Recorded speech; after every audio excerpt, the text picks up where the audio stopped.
Ah, springtime. The flowers are blooming, the sun is out, and for a whole lot of us, the sneezing has begun. You know the feeling, that first warm breeze that brings with it the promise of itchy eyes and a runny nose. But while you're feeling that first tickle, a microscopic war has already kicked off. So today, we're going to zoom all the way in and see what's happening the exact moment you breathe in that first pesky grain of pollen. Right, let's get into it. We all know the symptoms, but what's the trigger? When that tiny, invisible grain of pollen gets into your nose, what is the very first thing your body does? How does it make that split-second decision between, oh, this is just some harmless dust, and sound the alarms, we're under attack? Let's break down that very first moment of contact. Well, to answer that, scientists had to completely rethink how they even study pollen. For decades, most of the research was done using what you could basically call pollen soup. They'd soak pollen in a liquid and then drip that liquid extract onto cells. But think about it. That's not how we experience pollen, right? We breathe in dry dust floating in the air. So, a really clever new study decided to create a much more realistic scenario, pitting the old pollen soup method against a new pollen dust approach. Now, to do this, you can't just use any old cells. They had to build something pretty incredible, a nose in a dish.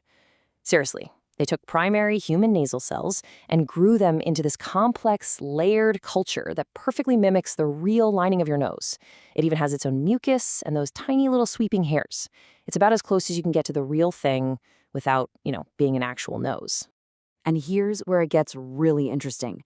They took these noses in a dish and exposed them to the big three allergy culprits: birch, grass, and ragweed pollen.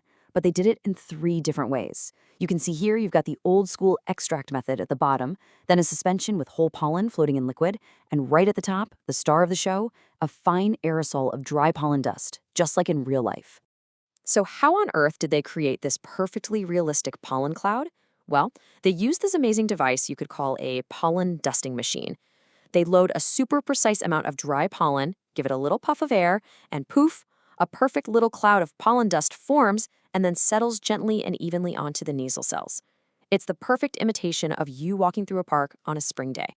Okay, so the stage is set. The realistic pollen has landed on the realistic nose in a dish. Now the scientists could finally watch what happens in those first critical moments. So what did they see? What is our body's absolute first line of defense? And here you go, you can see it right here. Those individual pollen grains land on the surface of the cells, creating this fine, even layer. It's a perfect simulation. So now what? And here's where it gets so cool.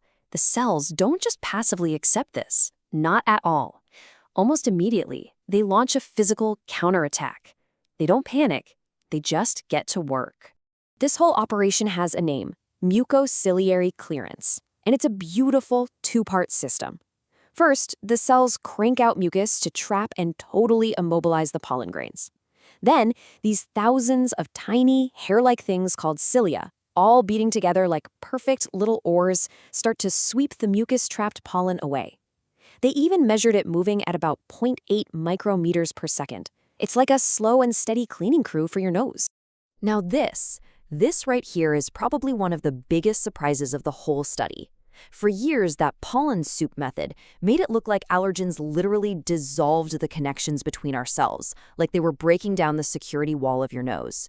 But when scientists used the realistic pollen dust, they saw something completely different. The security wall held strong. The barrier's integrity didn't drop one bit. And that amazing discovery led the researchers to this really powerful conclusion. The body's main physical strategy isn't to just shut down and keep out the pollen. Nope. Its first instinct is to immobilize and expel, trap the pollen, and then physically sweep it away, all while keeping that main barrier totally intact. It's an active defense, not a passive one. But that physical response is only half the story. While the cells are busy doing all this trapping and sweeping, they're also sending out chemical distress signals. They're firing up an invisible alarm system to alert the rest of the body. These chemical messengers are called cytokines, and you can think of them like emergency flares being shot up by the cells in your nose. They travel through your body and basically tell your immune system, hey, we've got a situation up here, you might want to pay attention. And it's this alarm that can ultimately snowball into the sneezing and itching we call allergies. But, and this is so important, not all pollen sounds the same alarm. The study found a huge difference. Birch pollen, as you can see, triggered a relatively quiet alarm, just a low inflammatory signal. But grass and ragweed pollen, whoa. They set off the absolute loudest alarms, causing a massive release of these inflammatory cytokines, which might just explain why grass and ragweed allergies can feel so much more intense for so many people.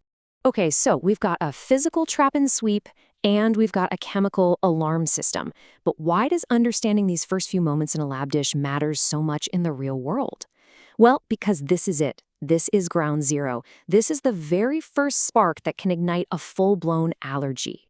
So let's just boil this all down into the three big takeaways. First, how we study pollen matters a lot. Realistic pollen dust gives us a completely different and more accurate picture than pollen soup. Second, our nose is tougher than we thought. Its first move is this powerful physical defense that traps and sweeps invaders away without compromising its own walls. And finally, not all pollen is created equal. Grass and ragweed are way more inflammatory at the cellular level than something like birch.